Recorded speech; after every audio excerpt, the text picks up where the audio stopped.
નાગપાંચમ આવી રહી છે તો બધા મિત્રોને જય ગોગા મહારાજ, જય નાગ દેવતા. સ્વાગત છે તમારું સંજુ મેલડી ઓફિશિયલ યુટ્યુબ ચેનલમાં. મિત્રો, આપણે આ વિડીયોમાં વાત કરવાની છે નાગપાંચમ 2026 ક્યારે છે. જાણો નાગપંચમી તિથિનો સમય, તારીખ અને શુભ મુહૂર્ત. મિત્રો, નાગપાંચમના દિવસે શું કરવું જોઈએ? શું નાગપાંચમના દિવસે તળિયાના ગોગા મહારાજને નિવેદ ધૂપ કરાય? અને સર્પદોષ કોને કહેવાય? સર્પદોષ કેવી રીતે લાગે? આ બધું જાણીશું આપણે આ વિડીયોમાં. તો મિત્રો, આ વિડીયોને અંત સુધી જરૂરથી સાંભળજો, તો જ તમને ખબર પડશે કે 2026માં નાગપાંચમ ક્યારે છે, સર્પદોષ કોને કહેવાય, સર્પદોષ કેવી રીતે લાગે, નાગપાંચમના દિવસે શું કરવું જોઈએ, શું તળિયાના ગોગા મહારાજને નાગપાંચમના દિવસે નિવેદ આપી શકાય, તે બધું જાણીશું આ વિડીયોમાં. તો મિત્રો, વિડીયોની જાણકારી પસંદ આવે તો વિડીયોને લાઈક શેર કરજો અને કોમેન્ટ બોક્સમાં સાચી શ્રદ્ધાથી જય ગોગા મહારાજ લખી દેજો.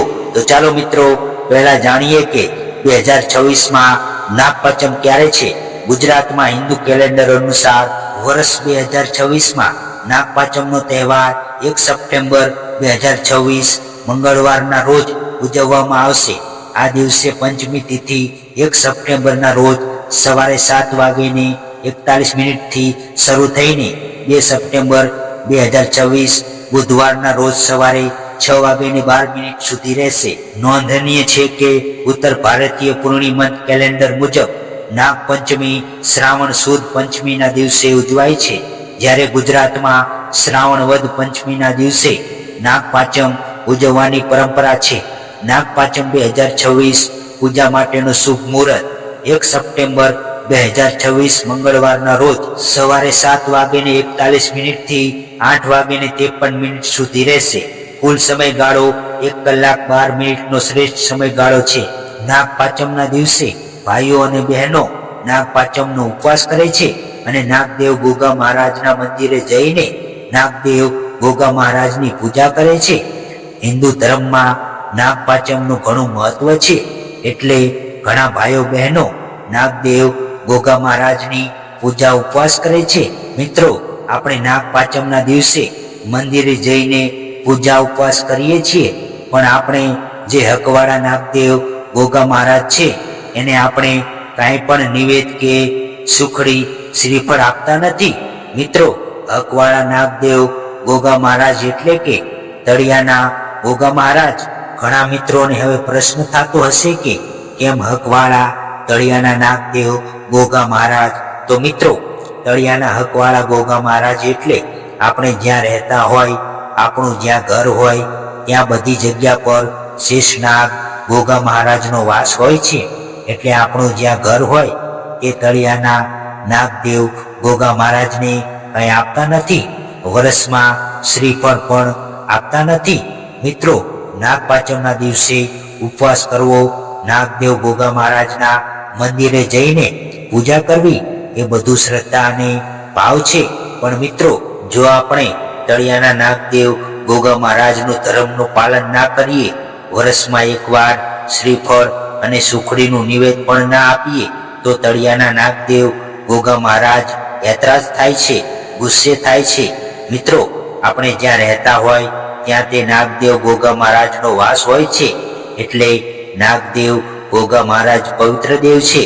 નાગદેવ ગોગા મહારાજને બહેન દીકરી જ્યારે 5 દિવસ ધર્મમાં હોય એટલે ધર્મનું પાલન કરવું પડે. બહેનો જ્યારે 5 દિવસ ધર્મમાં હોય, 5 દિવસ ધર્મ ના પાડે એટલે નાગદેવ ગોગા મહારાજને આભડછેટ લાગે છે. અને બીજી બાજુ માંસ મટન દારૂથી પણ નાગદેવ ગોગા મહારાજને આભડછેટ લાગે છે. બહેનો 5 દિવસ ધર્મ ના પાડે એટલે નાગદેવને આભડછેટ લાગે છે. અને નાગદેવ ગોગા મહારાજ નાગણી માતા પાસે જાય છે. એટલે નાગણી માતા નાગદેવ ગોગા મહારાજને જોડે પાસે આવવા દેતા નથી. નાગણી માતા કહે છે, નાગદેવ તમે આભડછેટ લઈને આવ્યા છો એટલે મારી જોડે પાસે આવતા નહીં. એટલે નાગદેવ ગોગા મહારાજ ગુસ્સે થાય છે. નાગણી માતા અને તેમના બચ્ચાથી તેમને અલગ રહેવું પડે છે. એટલે નાગદેવ ગોગા મહારાજ ગુસ્સે થઈને શ્રાપ આપે છે.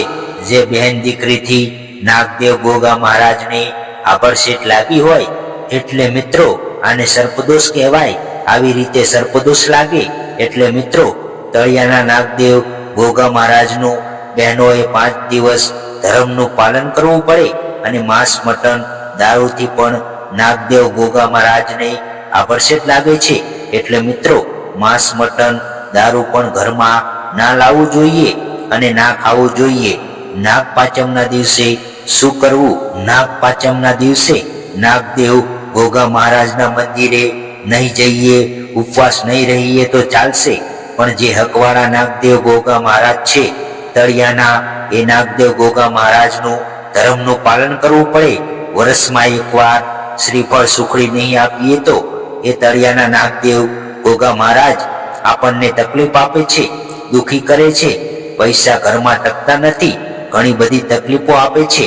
એટલે મિત્રો નાગપાંચમ નહીં રહીએ તો ચાલશે, પણ તળિયાના નાગદેવ ગોગા મહારાજને વર્ષમાં એકવાર શ્રીફળ અને સુખડી આપવી જોઈએ. તો મિત્રો 1 સપ્ટેમ્બર 2026 મંગળવારને નાગપાંચમના દિવસે સવારે 7:41 તળિયાના નાગદેવ ગોગા મહારાજને ઘરની બહાર નિવેદ આપી શકાય. તળિયાના ગોગા મહારાજને વર્ષમાં કોઈ પણ એક દિવસ નિવેદ આપવું જોઈએ. તળિયાના નાગદેવ ગોગા મહારાજને નિવેદમાં એક ઊભી વાટનો અને આડી વાટનો ભેગો દીવો કરવો, 2 અગરબત્તી, 1 શ્રીફળ, 500 ગ્રામ ઘઉંના લોટની ઘી ગોળ નાખીને સુખડી બનાવીને તળિયાના નાગદેવ ગોગા મહારાજને છૂટું નિવેદ ઘરની બહાર આપવું જોઈએ. મિત્રો વર્ષમાં કોઈ પણ એક દિવસ નક્કી કરીને એ દિવસે તળિયાના ગોગા મહારાજને નિવેદ ધૂપ આપી શકાય. તળિયાના ગોગા મહારાજને ઘરની બહાર નિવેદ ધૂપ કરવું. મિત્રો માંસ મટન દારૂથી નાગદેવ ગોગા મહારાજને આભડસેટ લાગે છે, એટલે આપણે તળિયાના નાગદેવ ગોગા મહારાજને નિવેદ કરીએ તો પણ લેખે લાગે નહીં. એટલે મિત્રો દારૂ માંસ મટન ના ખાવું જોઈએ. મિત્રો માંસ મટન અને દારૂ ઘરમાં લાવવાથી તળિયાના ગોગા મહારાજ બહુ જ યાત્રાત થાય છે અને ગુસ્સે થાય છે અને આપણને બહુ જ તકલીફ આપે છે.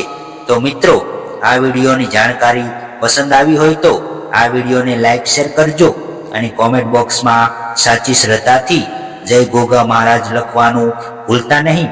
અને મિત્રો તમે હજુ સુધી અમારી ચેનલને સબસ્ક્રાઇબ ના કરી હોય તો સંજુ મેલડી ઓફિશિયલ યુટ્યુબ ચેનલને સબસ્ક્રાઇબ કરજો. તો ચાલો મિત્રો ફરી મળીશું હવે નવા વિડીયો સાથે. ત્યાં સુધી જય ગોગા મહારાજ, જય મેલડીમાં.